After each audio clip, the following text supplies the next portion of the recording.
Hello, you guys, and welcome to the Women's Cave. Yes, we know our camera isn't on. Yes, because we are not feeling so well today. Really?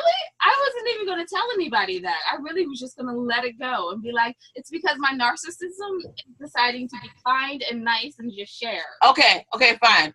We'll go with that. Y'all forget what I said. Go with what she said. I'm Jade, by the way. And I'm Winona. And we remember to introduce ourselves. Yes. Us. We always forget. But anyway, we are the co-authors, co-founders of the And I Thought Ladies and And I Thought series.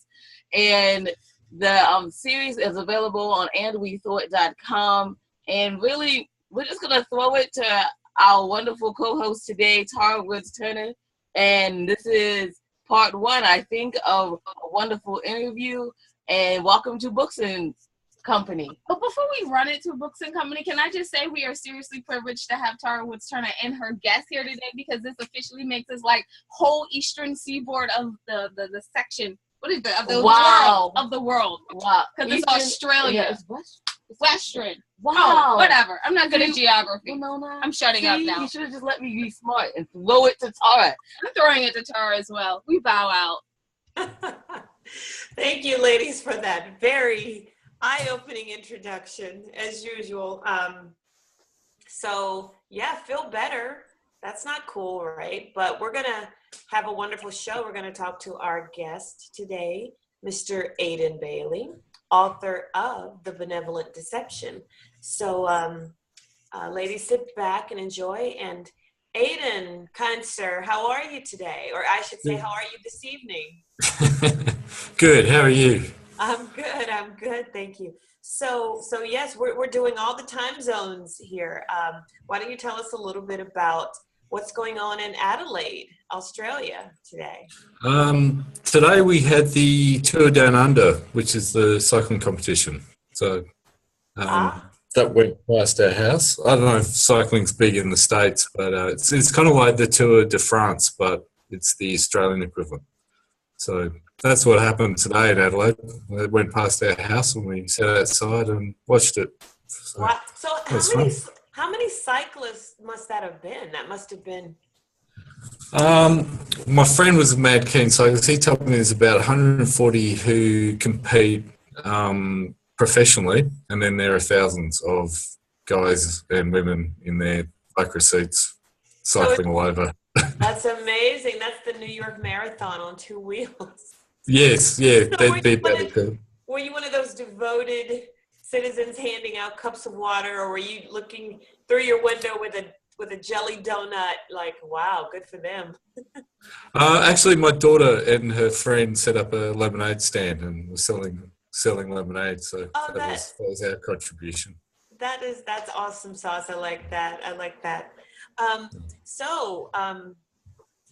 Again, you are the author, first-time author of... It's kind of an interesting one there. I've been writing under my real name for a long time. This is Aiden Bailey's a pseudonym. So it's my first time into thriller fiction. So I see. So not necessarily your first book. No, but it's definitely my first in a mainstream. So I've, for years I've been writing short fiction, and I've been an editor with a magazine, and I've edited anthologies. But I decided that I was really into thriller fiction. That's what I read. Right. So then and if I went out with my real name, then I just felt like I'd be confusing the market too much. So I decided to start afresh and come up with a whole new approach, whole new style of writing. But what's been great is that a lot of authors come out and they put their first book out, but they haven't had the years of experience of being knocked back by publishers or learning the craft of writing. So I feel like yes, it's my first novel, but I've had 10 years of writing. And I also work as a writer in my day job. I'm in marketing, so I do a lot of copywriting. Absolutely. Yeah, so I feel like, yes, it is my first novel, and it's the first one I've really got into and really, I think I've found my genre of choice with this. And yeah, so yes, it does. It's exciting to be. It's my first novel, but it's I don't feel like it's. It's not your first time to the dance. No. Well, that's So, interesting. You made an interesting point about because there's a big difference between a writer and an author. yes. And I think people just assume that authors are good writers. But when you, like you said, when you've been doing technical or career writing, you know, literally for a living, that does inform a certain sense of craft and discipline that you bring to people, even when you're writing fiction. Yeah, and look, what I find with that is, you know, copywriting in a corporation, a lot of it's deadline driven. So you don't have the time to think, am I inspired to write? You just write. You just get it out and get it done. Exactly. Yeah, and I found it's really helped with my fiction writing, because what I do is, you know, I have a young family. My wife and I both work jobs. We've got a daughter, you know, she's 10, so she's school and growing up and experiencing life. So really writing comes down to the, you know, the half hour, the hour, the 15 minutes you get when the opportunity comes up. So, you know, so it's a lot of it's, and what I've learned over the years is you get the discipline of working out all your ideas in advance. So, like, in the morning, I've got 2 dogs. I take them for a walk in this beautiful area where I live, where we've got like kangaroos and koalas, and yeah, it's a kind of bushland in Australia. But it's a really nice walk. So I take my dogs for a walk, and I'm thinking, right, what am I going to write today? When I get that half hour or an hour, what am I going to write? Right, you're in that perfect headspace too. Yeah, exactly. So it's yeah. So the whole, you know, writing. 10, 15 years, I've done how long I've been doing for a long time though, but it's basically my career. Yeah, it's just so that, you know, I'm out walking, I can think about what I'm going to write, but I even do it, you know, when I'm cooking dinner for the family or something, I'm thinking about what I'm going to write. So when I sit down, it's right. I don't have that 15 minutes preparing myself. I just get it done. Because I love fiction. Yeah, I just love writing, and I feel like I've got so much I want to get out all the time that I've just got to maximize the opportunities when I get them. Again, that's another interesting point, especially since you know, in this conversation today, we're talking more about the process and the technique of writing, and then of course in our next episode we'll actually, you know, discuss the book. But okay. I think you hit on something that's pretty important. A lot of writers, I think the misconception is that writers sit down at their computer and just wait for the muse to strike. When in reality, when you talk to almost any real writer, they'll tell you it's not so much what to write, it's how do I find time to write everything that I want to write? Because the ideas literally just don't stop coming. It's just deciding what to focus on and what you actually want to spend time turning into a project, which is sort of an embarrassment of riches if you think about it. Yeah. Oh, look. Yeah, I think. Look, the thought that was going through my head while you were saying all that was, you know, when I write, my first draft is not great. You know, it's you just get the ideas down, and then you know, and I think if you're waiting to get that perfect line. You know, and this is what I say, you know, 10 years of writing has taught me that, you know, don't try and get the first paragraph perfect straight off. Right. Get your structured story down, write it, and then come back and edit it. They call it a vomit draft. Yeah. That's a classic way to put it, but I think it's also very apt. Yeah, but I found out, you know, don't worry about what you first get down, because it's really the ideas. And then, you know, I'm working on a prequel novella to my novel now, just to get something out while I'm writing the sequel. And what I'm finding is I've written, you know, wrote the first chapter, and but then as I write the second chapter, I realise there's bits that I need to foreshadow in the first chapter back to the second, and you know, so I'm jumping back and forth all the time. So even when I think I've got a chapter right, I'm still going back and refining it, because being a thriller author, it's all about the plot, essentially. That's where you've got to start from, and it's the tension. So you've got to make sure that you foreshadow everything and everything's logical, so that if events happen later, they're not out of context, or they don't seem forced or contrived. And some authors I read and I feel like, gee, that was a huge coincidence. Just a little bit of thought would how to bring that about would have made it a much better story. I read a wonderful book by author Joe Turk called Making Monsters. In a nutshell, it's about the dangers of environmental and industrial hubris. And I won't give it away, and then the second book in the series was actually the prequel. And since you're also in that phase of working on data for the prequel, do you find, because I found this was something that Joe did when he was writing Breaking the Toy, which was the prequel, there were things that definitely explained things that happened in the subsequent book, but there are also little nuggets that I think they were sort of like gifts for all the readers who read the first book, where they could say, oh my gosh, now that makes sense. So are you definitely approaching it with your current readers in mind? Look, it's a bit of both. I just, I'm trying to write just a short standalone novella, but I've got the main character from The Benevolent Deception, which is Simon Ashcroft. He's the spy action hero type. I just written a prequel story about him, where he's come from. So you can read that separately, and you don't need to read it to read The Benevolent Deception. But it's just, a lot of it's about just trying to engage with readers and keep them, aware of what you're producing, because, I want to get the sequel out as fast as I can, but I don't want to leave it too long without getting anything out there. Right, exactly. That's good. So it's a bit of... Yeah, but it's an idea I had for a while. I had this story, and I just went, it's not a novel, but it was brief. And then after I started thinking about it, only a few weeks ago, I went, you know what?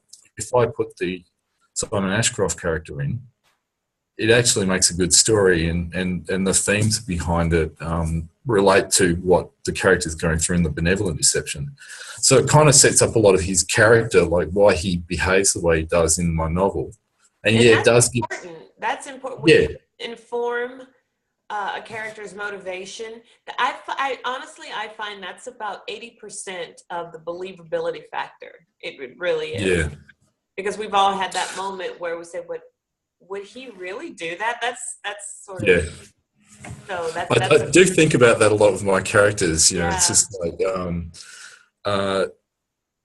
someone said to me once, don't make your characters do stupid things, because... okay, people make stupid mistakes in real life, but in fiction, it's kind of like you don't want to, I don't know, thriller fiction, it's about the guy who can work it all out, and, it's the detective who solves the mystery, or it's the SAS solver who goes and kills all the bad guys, and it's, you want to make sure that your characters are, yes, they're human, otherwise you'd be running, fantasy or superhero fiction. And it keeps the escapism at, that's what we want when we read. Yeah.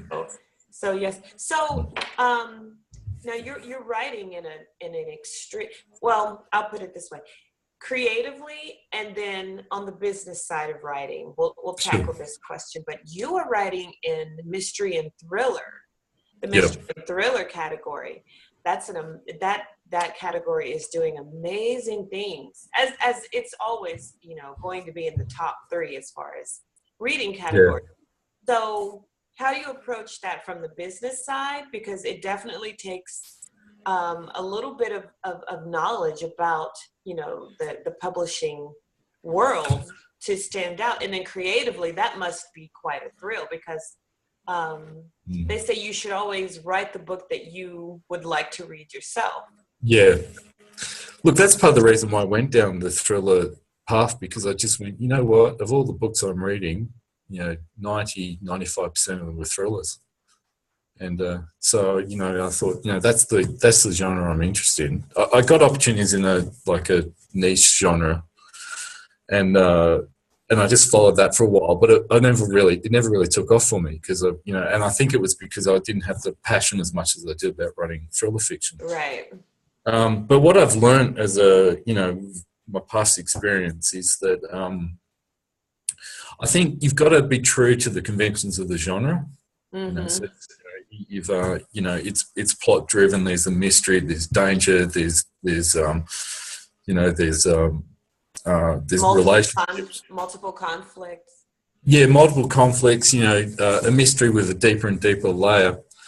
But it's also you've got to find. I think you've got to find something different in what you're writing. Why was Dan Brown successful? Because he had this whole idea about the bloodline of Christ, which no one had tackled before. And even though he's writing even though he's writing a traditional thriller novel and it's got all the tropes in there, he got this new idea. The Lee Child Jack Reacher series. I was listening to some interviews with him the other day, and I had never really appreciated it until someone pointed out to me. It's basically a Western. It's the stranger comes into town, everyone's got a problem. He's the reluctant hero, but he comes in. The white hat. Yeah, and and so that's appealing to a big subconscious on a large scale. It's an archetype that appeals to a lot of people. So I think he's touched on something there. So when I was writing this, before I've had this idea for the benevolent deception for a long time, and I just started telling people about. I had this idea. If I tell you what the idea is, I'm giving away the plot. But actually, I actually you'll be giving away episode 2. And, yeah. Okay. And the reason I'm going to stall you is because I just don't think that this book could have been released at a more apt time politically, on the political world stage. So I absolutely want to make sure that we devote, an entire episode to that. Right. It is tempting. No. Well, one thing. Well, all I was going to say was I won't give away anything in this episode, but I was telling people about the idea, and they're going, "You got to write it. Just forget everything else that you're doing. Write this one." It's just they said, and after I told maybe 10 people this idea, and they all said the same thing. Write it. It's different. I haven't heard of anyone doing it this way. I thought, okay, I've got to give it a go. So I just dropped. Sorry. Okay, I'm going to let you give a little bit of a spoiler. What is the one feature, although I can guess, I'm familiar with the book, but what is the one feature that your friends consistently said, okay, this is what's pulling me in. This is why I want you to run with this. And were you surprised? Well, sometimes it's a bit like when you're in the depths of it, in the middle of it, it's hard to step out and see what you're actually doing. But so what I try to think of like an elevator pitch for it. What is it? It's the U.S. president is assassinated in Afghanistan, but at the same time, and even though his body's discovered in the desert, being attacked by Taliban insurgents, he's also on the airways communicating and putting out policy. Fascinating. Yeah, and so it's this duality of, but he's dead, but he's on the airways, and I think I could tell you the punchline, but I'm not sure. And I'll let you decide whether you get a bit emotional. We're just we're going to savor the moment. We're going to practice a little delayed gratification. But I do want to ask you this question because, as you said, you and your wife have a young family, and as an author, and this is something that really doesn't, kind of get covered when we speak to writers, but there's a certain feeling of legacy that I think that you can lay claim to as an author who's also a parent. This is something that's always going to exist, you know, with digital publishing and you know, once you get your ISBN number, that's it.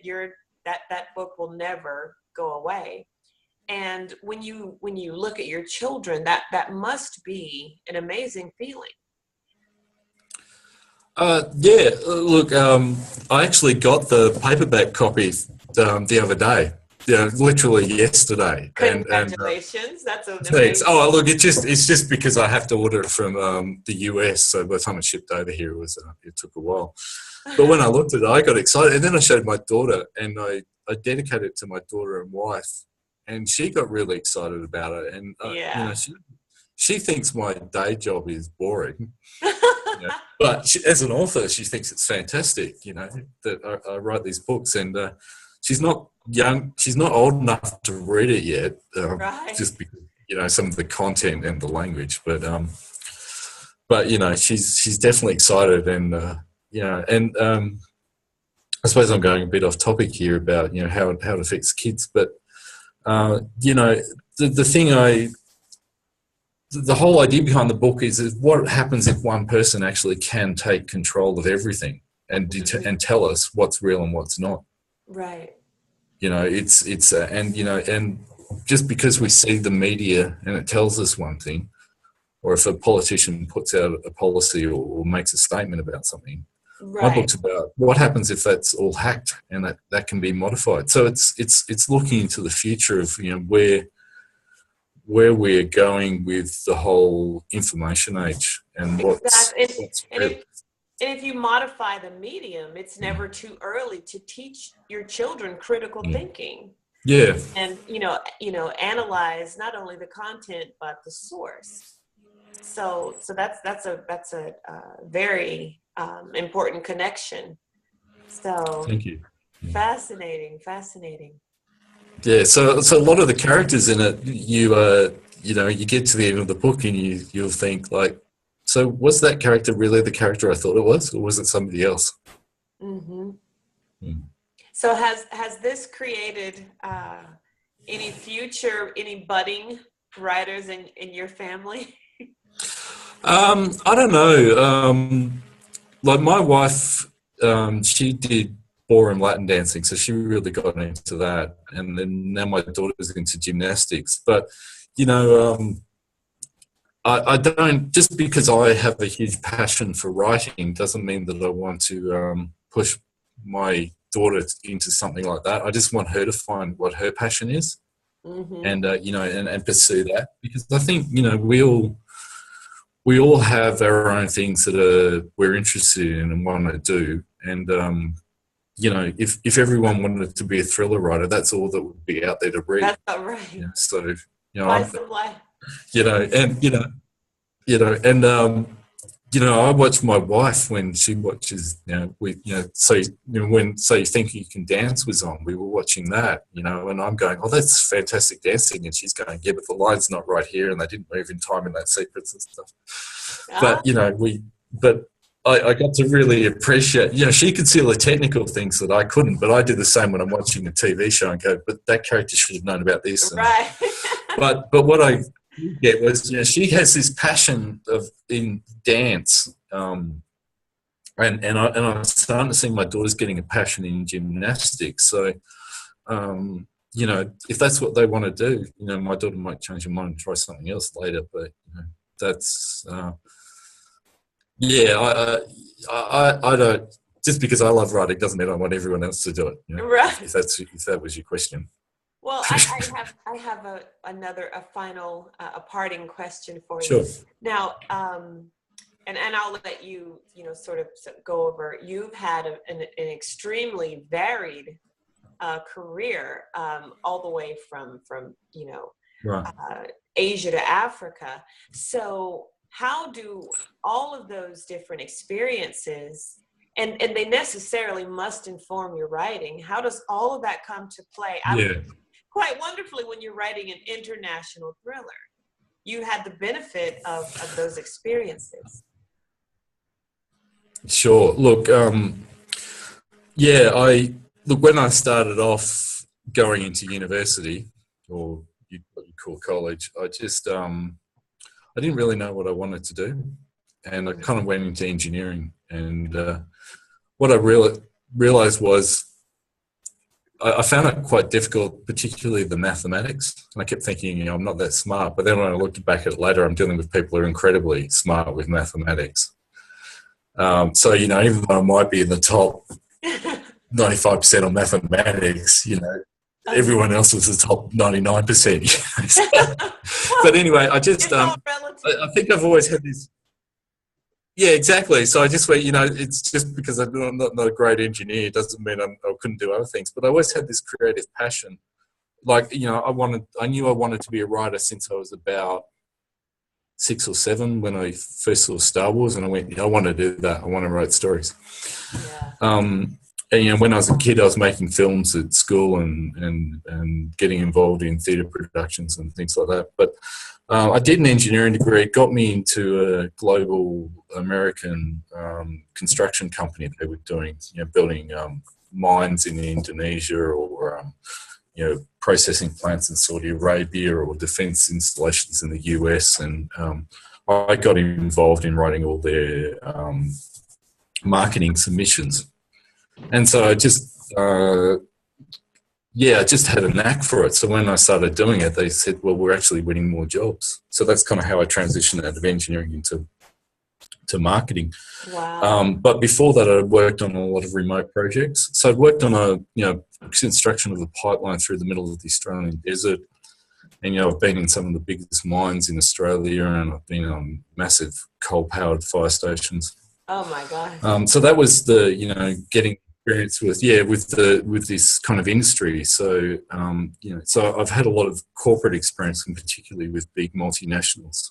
Mm-hmm. And so I've got a good understanding of how the petroleum industry works, and how the mining industry works, and how, you know, the power industry, or the coal-fired power industry, and the other thing I found with these companies was I was always meeting military people, you know, people who'd lived on US submarines. You know, they'd be underwater for 6 months because they're nuclear powered. They don't come up. So you hear all these fascinating stories. And then I'd meet soldiers who'd been in Somalia during the 1993 occupation, or not the occupation, but the UN was in there, you know, with trying to deal with the warlords in Somalia. So again, you'd hear all these interesting stories. Wow. And then around about that time, I went, you know what, I've got to travel. So I took off with a friend, and we backpacked around Africa. I spent a lot of time in Kenya. And when I was in Kenya, I was hanging out with UN officials and journalists and local Kenyans who ran businesses. And, yeah, and it was, you know, and we did the whole safari tour, and, you know, we backpacked up and down the coast. You know, so we're staying in these kind of like, you know, the east coast of Africa is very Islamic. So I got to see the kind of the Islamic culture. But the other thing you get to, you know, I was in my early 20s, and you really get to appreciate, you know, like when you live in a country like Australia or the US or the UK or Europe, you know, we're really privileged. Yes. You know, even though we have our own problems in our own countries, you know, the poverty is just extreme in these places. Yes. You know, and when I was in Kenya, there was the Rwandan genocide. There was the Sudanese. You know, all the Dinka tribes being attacked by the, and, you know, and we were talking to refugees who were coming out of these places. So I had this fascinating experience, and I just went, you know what, and that's, you'll notice in my book, you know, I've said a lot of it in Africa and South America and places like that I went to, because I just went to tell a global story. You know, a lot of thriller authors will concentrate on the US or European locations, you know, like the Jason Bourne series, for example, it's all set. Yeah, and I just went, you know what, I want to go somewhere more extreme, more different. So, you know, take characters we're familiar with, but put them in that environment. And so I think, you know, you know, like when I was in Kenya, you know, I accidentally wandered into a police camp. I was just turning down the wrong street, and there I am, and there's all the, you know, fatigues hanging, you know, the camouflage fatigues hanging up on the washing line. This guy comes out with an M16 and says, "What are you doing?" I'm lost. And he escorted me out with his M16. I'm just thinking, like, but it was just those kind of things. Like there's guns everywhere. There's soldiers walking down the streets with just machine guns all over the place. That is such a And so vivid image. yeah, and and look, I had a fantastic time doing that, and then I decided to do South America, and I went around, went through the Andes and some of the Amazon, and did that in the early 2000s. I haven't done much travel since my daughter's been born, but I plan to go back and do more. But it's just, I think it was those two things, working in these kind of heavy industrial industries, where they're building multi-billion-dollar projects. Right. A lot of them are in these way out places. So we're putting tenders together for mines in the highlands of Papua New Guinea or Indonesia and so forth. And so even though I wasn't going to these places, it lets you create shadowy parent companies perfectly. Yeah, but what it did, it gave me, I guess where I'm coming from, it gave me this really good understanding of how the world kind of knitted together, or at least my perception of it. So I think that's helped me to be able to come up with these international plot lines. I've always been interested in politics and global culture and geography and natural history and science and technology. And I just, when I sat down and write this one, I thought, how much research do I have to do? But when I actually sat down and started writing it, I realized I actually knew a lot of it already. So it was a lot easier to write than I thought it was going to be. Nice. I mean, I'm still checking details, when someone uses a gun. I was watching all these videos on how to fire an AK-47, with people telling me how to load it and where the safety is, because I just wanted to get those details as right as I could. But the overall structure and so forth, I just found with my experience over 20 years as an adult, that it just came together quite well. So. Well done. Does that answer your question? Yes, beautifully. So the book. No, I feel like I read a lot sometimes. No, you're fine. So the book really did get to benefit from your Renaissance background, sort of those Renaissance experiences. Yeah, and some of the feedback I got was, I got friends to read it for me, and they go, "I didn't know you knew all this stuff." How do you know all this? And I just go, But it kind of is when you've lived a life, especially not only just an interesting life, because I think that term is extremely subjective, but a life in which you have made conscientious efforts or attempts to be present, to show up for the moment. And I think those are the experiences that come back out in your writing. Thank you. Thanks. Yeah. Look, I think, with life, and I think everyone feels it, it's, there's a lot that happens in life that's uninteresting, but then you have your moments, and some of those moments will stick with you. I was in Zimbabwe, and, my friend and I were out on the Zambezi River where the Victoria Falls is, and we turn a corner and there's an elephant. A massive bull elephant in the middle of nowhere chased us. Oh. And I vividly remember that. You should write a memoir. No, I don't think my life's that interesting. But I think what I find is, and look, I've certainly talked to people who have more interesting lives than me. Like some of the people I've worked with have come out of the military, and some of the people have helped me with the background on my novel. They've come out of the military background or the intelligence services and stuff. So they can't tell me anything because I've got no clearance on anything, but they've been able to go, you might be on the right track there. Go and find a public service, something on the public domain, and see if that validates what you're thinking. But I can't say any more than that. But yeah, so, but I think it's just how you go through life. You watch a lot of authors who are successful, and what I keep noticing about them is that they've always got their radar on. They're always looking for what's happening in the world, or they might see an article and go, "Oh, that's an interesting idea. How can I turn that into a story?" Mm-hmm. So the book's a bit of me, but it's also a lot of what I've just picked up over the years. Yeah. So as a writer, I'm curious to see which camp you fall into. There are writers who they can read, an amazing novel, in or out of their genre, and they're absolutely inspired to go write. And then there are those, and I'm actually in the latter category. They can read an amazing book and they can't write for days. They can't write for weeks because they're like, I just read the great American novel.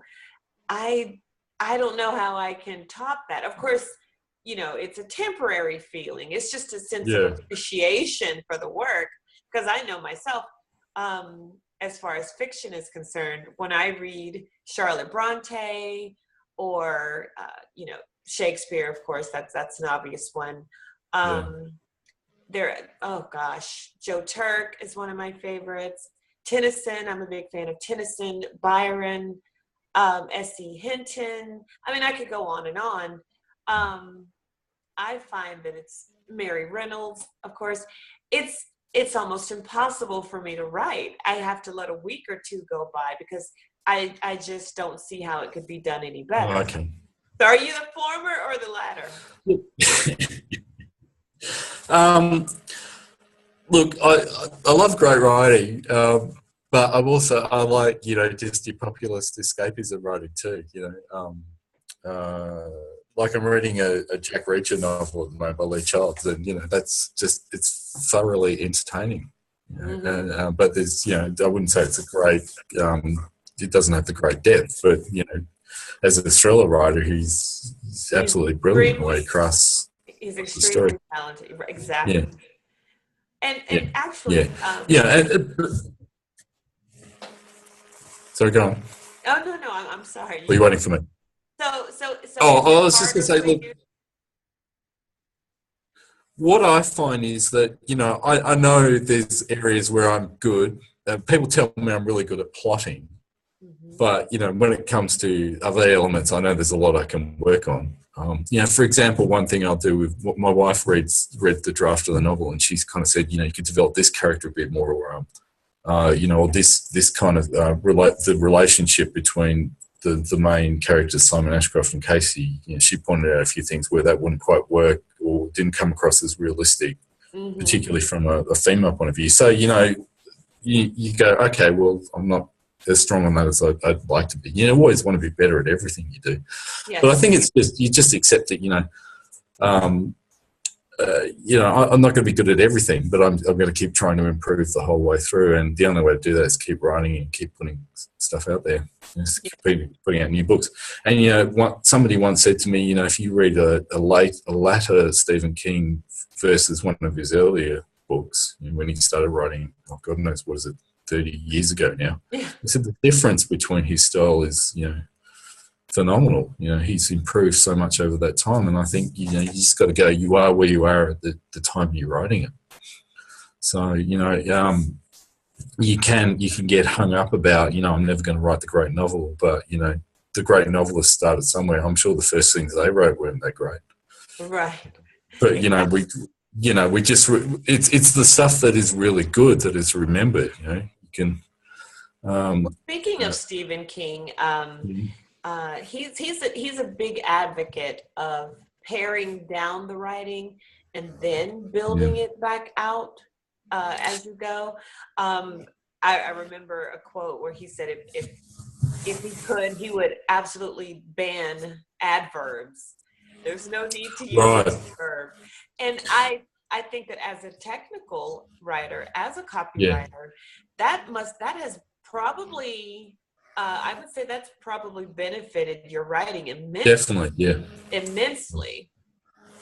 Because what I found with my novel was I deliberately set out to keep the backstory at a minimum, and if there is a backstory, try and bring it out in dialogue. And keep everything linear, so there's no jumping back in time to explain why two characters are meeting and so forth. Just to keep the flow, to keep the pace. But to get on to your point about being a technical writer, what I found was I do actually try and write quite concisely. Yes. So that when I actually came back and edited it, I wasn't actually cutting it back. I was actually adding little bits and pieces in just to tie up the plot lines. So that is the best way to. I love that. Yeah. I love that you did it. That I love that approach. Oh, look, I really tried to keep it as slim as possible. Yes. The trouble was, when I got to about 130,000 words, I realised I was writing a trilogy, not a novel. So this is the first part of a 3-part series. Well, that technique is working for you, because I was reading over your reviews, and I would say at least a good 90% of the reviews, everyone was mentioning, I love the pacing, I love the plotting, I love that it's action packed, and it's going from plot point to plot point. So there's no lagging, there's no filler, so to speak, or just writing for writing's sake. You're keeping your thriller readers on that ride, and so I think the proof is in the pudding as far as how you approached the project. Tara, Thank you. may we ask a question over here? I have like 13. Yeah, sure. No, you don't. No, but I'm only going Go to for it. ask one. So when you go about doing your plot points and filling it out, how do you feel that you've actually met that equilibrium? How do you know? Somebody once said to me that writing fiction is a bit like listening to classical music. You have your fast bits and your slow bits, and and then there's the tension bits, and then there's the relaxation, calm bits. So if you write it all at one speed all the way through, like if it was a techno music, that's all you get, and then you lose that kind of contrast and balance. So what I try to do is, and sorry, I'm going to jump back again. The other one, a quote that always stuck in my mind was, I think it was Raymond Chandler, where he said, if the plot ever lags, I bring in the guy with a gun and he shoots someone, and then I work out what happened. Right, so it's kind of a bit. What I've done is Sounds I just like an election. what you do is you go right. So I start with a bit of action, right, and then I have a bit of conversation between the characters, and then you build up some tension between them, and then there's some fighting within the group, and then some other action happens, and so there might be, and then it's a chase, and then they meet someone, but you don't keep doing the same kind of thing all the way through. It's like you have the moments of tension and action and pursuit. But you also have, here's a bit more of the mystery, or someone might discuss some ideas and they go, oh, gee, I'm not thinking it like that way. So you build up the plot slowly over time, but you keep the tension going. So which one? Sorry, I thought you were finished. No. Interrupt me at any time, because I know I just keep talking if. Hey, we are wordsmiths, and that's the thing. We just had a book reading, and I was like, wordsmiths tend to use words, so go for it. And, my other question is, I actually do write mystery thrillers, so I'm always so I'm listening to you going, oh, thank goodness I'm not like stupid in this manner. Like if it lags, shoot someone, and then they'll move the plot along. You got to explain it, you got to put it in. That's really cool. But my other question was about like, when you go about writing the scenes, which one are your favorites to write? The filler scenes, or the relaxation scenes, or the action scenes?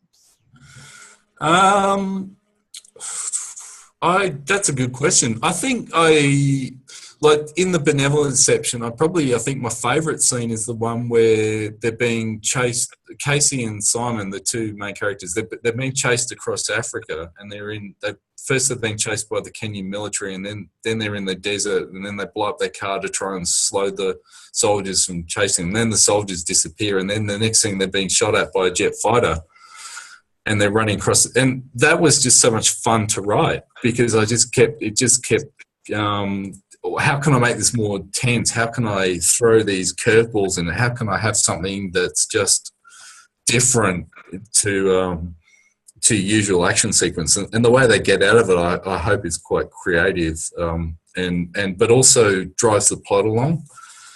So so maybe it is the action that I really do enjoy writing, but I also appreciate that it can't just be it can't be all action. Does that make me sad? Because it makes me sad every time I start writing. Like like chapter 2, because chapter 1 always starts off with something action packed and you're going in, and chapter 2 comes along, and now I'm a little bored because the characters are talking.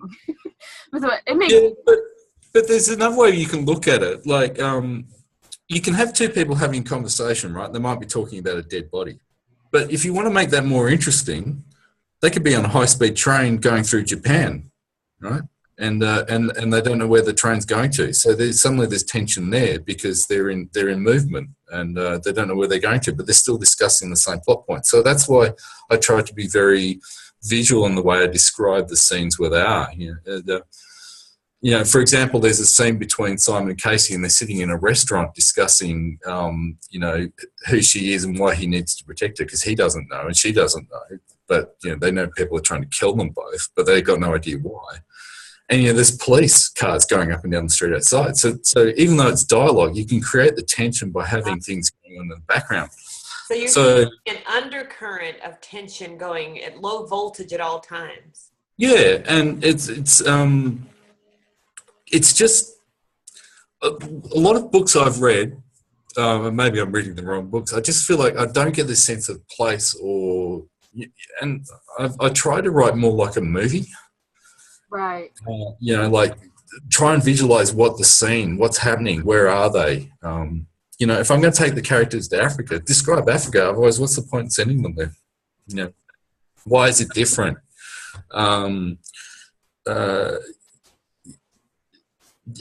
going back to my personal experience, when you're walking down the street and there's guys standing outside a bank with riot helmets and machine guns to make sure no one robs the place, that has a certain level of tension, even if you're only just drinking a can of Coke because you're thirsty. So it's just that's what I tried to do, is just keep things moving along and keep the tension through just describing or where they're having the conversation. That sounds very Joe Abercrombie. He's amazing at that. Yes. So I would assume you're a fan. If not, I definitely commend you on using that similar technique to your advantage in your books. But it really does establish time and place. Thank you. Are you thinking about a movie script? Look, I just want to, like every author, I want to do it full time. So I've just released this book. It's been out 6 months now. So, it's early days. But, if someone comes up to me, if Ridley Scott or Christopher Nolan says, hey, we want to make this into a movie, no will not come up in the conversation at any time. I was going to say, because they have a thing now that if you write your own script, it'll go ahead and format it for you, so you can have your own movie script, just in case, Right. And you can go out and pitch it yourself. Whoever knows. Well, I did see an article recently about who was it? It was maybe it was Amazon or it was Microsoft, or it was one of those companies involved in computer technology, and they wanted someone to come up with a script that was basically about the IT industry, but wasn't about IT people being nerdy, actually being valued in society and actually being, people who contribute, like servicemen or politicians or lawyers or doctors. And a few people said to me, why don't you put your book forward? That's kind of about that. And I kind of went, well, I'm not quite ready, but, it's got me thinking, maybe there are opportunities. On the horizon. Yeah. Absolutely do it. Absolutely. We totally understand. And you know what? We think that, I know it's a hard show, but we know it's late where you are. So that's all right. Stop asking questions at the least. Yes. All right, sure. There is a part 2, so I should save some questions. Okay, well, let's do that. But Aiden, we definitely, before we wrap up for today's session at least, why don't you just give us some information about how we as readers can get in touch with you and connect with you about your work. Look, my books are predominantly sold through Amazon, so just go onto Amazon. I've got it out in paperback and Kindle, but the best place to start if you want to find me is on my website, which is www.aidenlbailey.com, or one word, Aiden L. Bailey. I'm on Facebook. I'm on Twitter. I'm putting out some YouTube videos. On your Goodreads author page. It's Goodreads, yes. I'm on a few groups there where you can chat with me. I've got a contact page if you want to email me. I mean, that's one of the things I like about this modern world we live in is that you can get direct engagement with readers, and I'm already getting people coming to me saying, "Hey, what about this? What about that? I'm really keen about your book. I want to know more." I go, "Well, you just have to wait." Yeah, but it's great to engage with readers. Certainly, when you get someone who's read your book and go, "You know what, I really enjoyed that. I had a great time reading it." It all makes it feel worthwhile because you've inspired someone. And that's what I think life is about. It's about inspiring others to be better than who they are right now. So perfectly said. So, thanks. Aiden, we want to thank you for joining us today on Books and Company. And thanks, Tara. Oh, thank you. And again, check out Aiden and his books and his philosophies and his projects that he's got in the pipeline at aidenlbailey.com. That's www.aidenlbailey, all one word, .com.